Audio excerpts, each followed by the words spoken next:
Market లో invest చేసి మీ డబ్బులు డబుల్ చేసుకోవాలనుకుంటున్నారా? విజయవాడలో జరిగే సుందరరామిరెడ్డి గారి లైవ్ సెమినార్ కి అటెండ్ అవ్వండి. నమస్తే, welcome back to Suman TV. నేను మీ సంజయ్.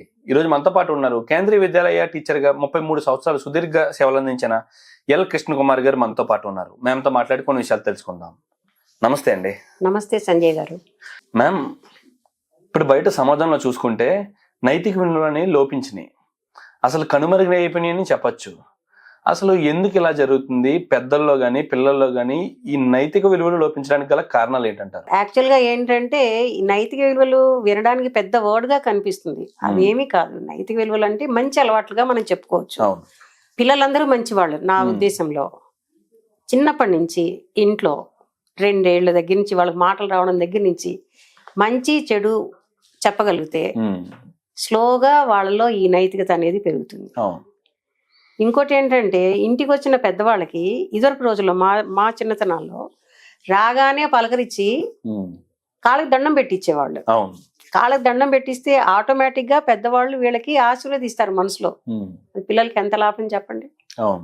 అది కనపడని శక్తి పిల్లలకి వస్తుంది అనమాట. కానీ ఈ యాంత్రిక జీవనంలో ఏమైపోతుందంటే ఈ పేరెంట్స్ పిల్లల మీద పెట్టాల్సినంత శ్రద్ధ పెట్టడానికి వాళ్ళకి సమయం సరిపోవట్లా. ఇంకోటి ఏంటంటే ఇంట్లో పెద్దవాళ్ళు ఉన్నా కూడా ఇలాంటి అలవాట్లు, మంచి అలవాట్లు పిల్లలకి నేర్పేవాళ్ళు. వివిధ కారణాల వల్ల న్యూక్లియర్ ఫ్యామిలీ కల్చర్ మనకి డెవలప్ అయిపోయింది. దాంతో ఏంటంటే పిల్లలు ఈ నైతిక విలువలు ఇంట్లో నేర్చుకోవడం కొంచెం తగ్గిపోయింది. తగ్గిపోవడంతో ఏమైందంటే స్కూల్కి వెళ్ళేసరికి కూడా వాళ్ళు అలాగే కంటిన్యూ అవుతున్నారు. ఇదివరకు టీచర్లు కనపడగానే గుడ్ మార్నింగ్ మేడం చెప్పేవాళ్ళు. క్లాస్లో టీచర్లు వెళ్ళిపోతుంటే థ్యాంక్ యూ మేడం చెప్పేవాళ్ళు. ఇప్పుడు అలాంటివి కనుమరుగైపోయినాయండి. ఒకప్పుడమ్మా హెల్పింగ్ నేచర్ అనేది చూసేవాళ్ళం. పిల్లల్లో కానీ పెద్దల్లో కానీ ఏదన్నా అడిగితే అంటే ఎవరన్నా సహాయం కోరి మన దగ్గరకు వచ్చినా సరే వెంటనే వాళ్ళకి సహాయం చేసే అలవాటు వైనం కనిపించేది. అసలు ఇప్పుడు చూసుకుంటే అసలు ప్రాణాలు పోతున్నా పట్టించుకునే పరిస్థితులు కనిపిస్తాయి. అవునండి. ఇది ఇంతలాగా మారడానికి గల కారణాలు ఏంటంటారు? దీంట్లో కూడా కొంత పెద్దవాళ్ళ పాత్ర ఉందని నేను అనుకుంటాను. ఎందుకంటే పిల్లలకి టిఫిన్ బాక్సులు ఇచ్చేప్పుడు నీ పక్కన వాళ్ళకి పెట్టి నీ ఫ్రెండ్స్ పెట్టి నువ్వు తిన్నాను అని చెప్పేవాళ్ళం. పెన్సిల్ బాక్స్లో పెన్సిల్ ఎక్స్పైర్లో ఇచ్చేవాళ్ళండి. ఎవరన్నా మర్చిపోయినా, ఒకవేళ పెన్సిల్ ములుకు సరిగ్గా లేకపోయినా అవసరం పడితే అడగగానే తీసి ఇచ్చేసేవాళ్ళు పిల్లలు. అలా ఇవ్వమని చెప్పేవాళ్ళు ఇంట్లో. ఇప్పుడు అలాంటిది కనపడట్లా. షేరింగ్ అసలు మినిమైజ్ అయిపోయింది. దాంతో ఏంటంటే అటాచ్మెంట్స్ తగ్గిపోయినాయి, బాండింగ్ తగ్గిపోయింది. ఇప్పుడు షేరింగ్ ఉందనుకోండి, ఆటోమేటిక్గా ఒకళ్ళ మీద ఒకళ్ళకి ఇంటరాక్షన్ తోటి మంచి రిలేషన్ డెవలప్ అవుతుంది.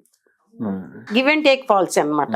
కేరింగ్, వాడు ఇచ్చాడు నేను ఇవ్వాలి, అమ్మ నాకు నిన్న మా ఫ్రెండ్ ఇది పెట్టాడు నాకు ఇది ఏమన్నా చేసి పెట్టు, ఎంత బాగుంటుంది చెప్పండి. ఒకప్పుడమ్మా అతిథి దేవో భవ అనేవారు. అవునండి. ఇంటికి వచ్చిన అతిథులకి ముందు అన్ని సౌకర్యాలు అమర్చి తర్వాత మిగలగా తినే పరిస్థితి కనిపించేది ఒకప్పుడు. అవునండి. ఒకప్పుడు పెద్దలు కూడా అదే చెప్పేవారు. మన ఇంటికి వచ్చిన అతిథులు ముఖ్యం, ముందు వాళ్ళకి పెట్టిన తర్వాత మిగిలిందే మనం తినాలి, వాళ్ళకి అన్ని సమకూర్చిన తర్వాత మిగిలిన వసతులు మనం సమకూర్చుకోవాలని చెప్పేసి. అవునండి. కానీ ఇప్పుడు ఎంతమంది చూస్తున్నారా అలాగా? అలా చూస్తున్నారా అంటే దానికి చాలా కారణాలు ఉన్నాయండి. కొంతమంది యథార్థంగా అతిథులకి సత్కారాలు చెయ్యాలనే ఉంటుంది, కానీ వాళ్ళు ఇంట్లో చేసే ఫిజికల్ కెపాసిటీ వాళ్ళకి తగ్గిపోయింది, చేయలేకపోతున్నారు. డైటింగ్ అనండి, ఉద్యోగంతో బిజీ అనండి, అసలు ఇళ్ళకి పిలవడం తగ్గిపోయిందండి. టోటల్ గా తగ్గిపోయింది. పేరెంటాలు చేసేవాళ్ళండి. దసరాలకి సంక్రాంతికి పిలిచి చాలా పెట్టేవాళ్ళు. వాళ్ళకి టైంపాస్ కబుర్లు చెప్పుకునేవాళ్ళు, ఎక్స్చేంజ్ అయ్యేవి ఒకళ్ళ భావాలు ఒకళ్ళకి. అలా కాకుండా ఇప్పుడు ఏం చేస్తున్నారు, ఫ్రెండ్స్ని కలవాలంటే ఏదో హోటల్ బుక్ చేసి మనందరం అక్కడ కలుసుకుందాం అంటారు. అంతే. ఇళ్ళకి పిలిచి అతిథి దేవో భవ, అతిథుల్ని పిలిచి సత్కరించే అలవాటు కూడా కనుమరుగైపోయిందనే మనం చెప్పచ్చు. అమ్మ, ఇక్కడ చూసుకుంటే హెల్పింగ్ నేచర్ కనిపించట్లేదు ఇప్పుడు సమాజంలో. పెద్దలపై గౌరవం కనిపించట్లేదు, సహాయం చేసే గుణం కనిపించట్లేదు. ఒక మనిషి ఏదైనా ఇబ్బంది పడుతున్నాడంటే చూసి బాధపడే మనసులు కూడా కనిపించట్లేదు. విద్యార్థి దశలోనే ఇలాంటి నైతిక విలువలు పిల్లల్లో అమర్చాలంటే, అంటే పిల్లలకి అలవాటు చేయాలంటే వాళ్ళకి ఎలాంటి యాక్షన్స్ తీసుకోవాలంటారు? వాళ్ళకి ఎలాంటివి నేర్పించాలంటారు? ఇదివరకు రోజుల్లో ఎథిక్స్, మోరల్ సైన్స్ అని సబ్జెక్ట్ ఉండేదండి. కంపల్సరీగా ఉండేది. మిగతా సబ్జెక్టులతో పాటు అది కూడా ఉండేది. అవును. సో దాంట్లో టీచర్లు ఏం చేసేవాళ్ళు, ప్రిస్క్రైబ్డ్ బుక్ ఉండేది దానికి. ఒక్కో క్లాస్కి ఒక లెవెల్స్ పెరుగుతూ బుక్స్ ఉండేవి. దాంతో ఏంటంటే టీచర్లు చెప్పేవాడు పిల్లలకి. అది ఇర్రెస్పెక్టివ్ పేరెంట్స్ ఏం చెప్పారు మాకు అనవసరం అండి. స్కూల్కి వచ్చిన తర్వాత పిల్లలకి మేము చెప్పగలిగినంత విషయ జ్ఞానం కానీ మంచి అలవాట్లు కానీ నేర్పడం మా బాధ్యత. ఇంకోటి ఏంటంటే టీచర్లు వాళ్ళు మనస్ఫూర్తిగా వచ్చిన వాళ్ళే టీచర్లు అండి. ఏదో టైంపాస్కి రారు టీచర్లు. క్లాస్ రూమ్లోకి వచ్చిన తర్వాత పిల్లల్ని మంచి పౌరులుగా తీర్చడమే టీచర్ల బాధ్యత. దాంట్లో ఈ నైతికత కూడా మెయిన్ అన్నమాట. తప్పనిసరిగా నైతిక విలువలు టీచర్లు చెప్తారు. అయితే మరి ఎలా సబ్జెక్టు మరి డిసపియర్ అయిందో తీసేశారో నాకు తెలీదు. అంటే నేను చదువుకున్న సందర్భంలో చూసుకుంటే అమ్మా, ఆ సమయంలో మాకు డిగ్రీ ఫస్ట్ ఇయర్లో ఉండేది ఎథిక్స్, మారల్ సైన్స్ అనేవి.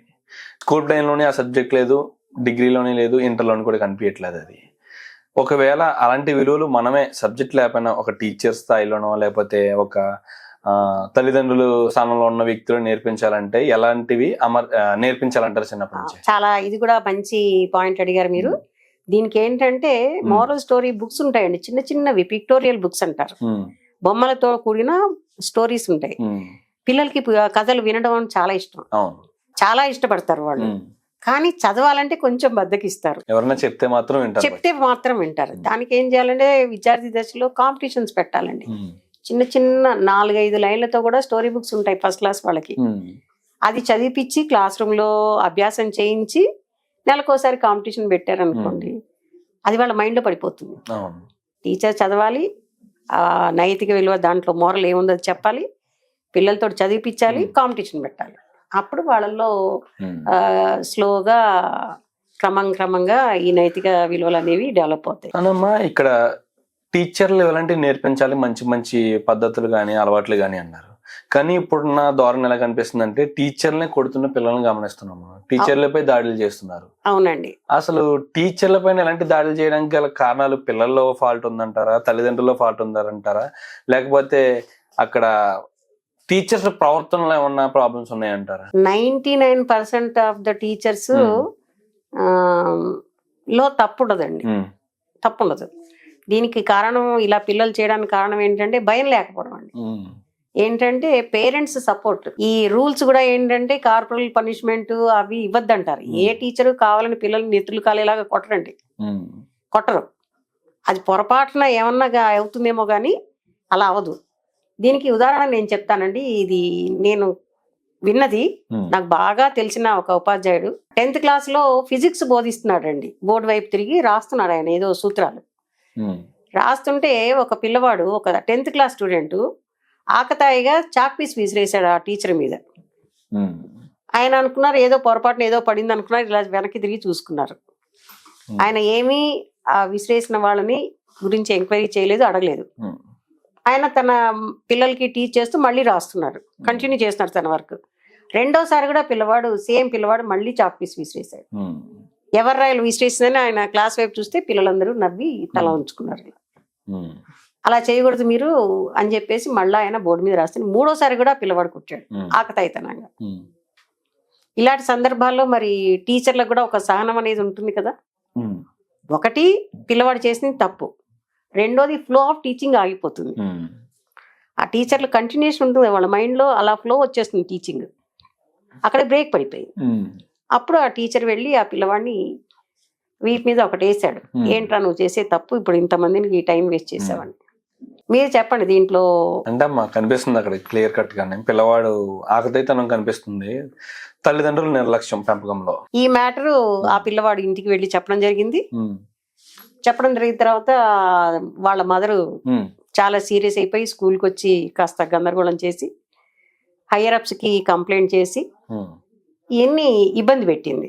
అయితే ఇక్కడ ఇంకోటి పిల్లలు మనస్తత్వాలంటే, ఆ క్లాస్ రూమ్ లో పిల్లలందరూ చెప్పారు టీచర్ గారిది, మాస్టర్ గారిది తప్పులేదు, వీడే 3 సార్లు ఆయన్ని కొట్టారు, అందుకని సార్ వీటి మీద ఒకటి చర్చారు, దీంట్లో మాస్టర్ గారు తప్పేమీ లేదు అని పిల్లలు చెప్పడం వల్ల ఆ మాస్టర్ గారు ఆ తల్లి ఇచ్చిన కంప్లైంట్ల వల్ల ఏ విధంగా నష్టపోకుండా జరిగింది. ఒకప్పుడు అమ్మ తల్లిదండ్రులు కానీ పెద్దలు కానీ చెప్పి పెంచేవారు ఇలాంటి మాటలు, గురు బ్రహ్మ గురు విష్ణు గురుదేవో మహేశ్వర అని. అవునండి. గురువుకి అంత ఇంపార్టెన్స్ ఇచ్చారు, త్రిమూర్తులతో సమానంగా భావించాలి, గౌరవించాలి, అంత భక్తి శ్రద్ధలతో పలకరించాలని చెప్పేసి ఒకప్పుడు చెప్పేవారు. కానీ ఇప్పుడు పిల్లల్లో ఎంత ఈ క్రూరత్వమైన ధోరణి కనిపిస్తుందో, టీచర్స్ లో కూడా పిల్లల్ని కొట్టే ధోరణి కూడా కొంచెం క్రూరంగానే కనిపిస్తుంది.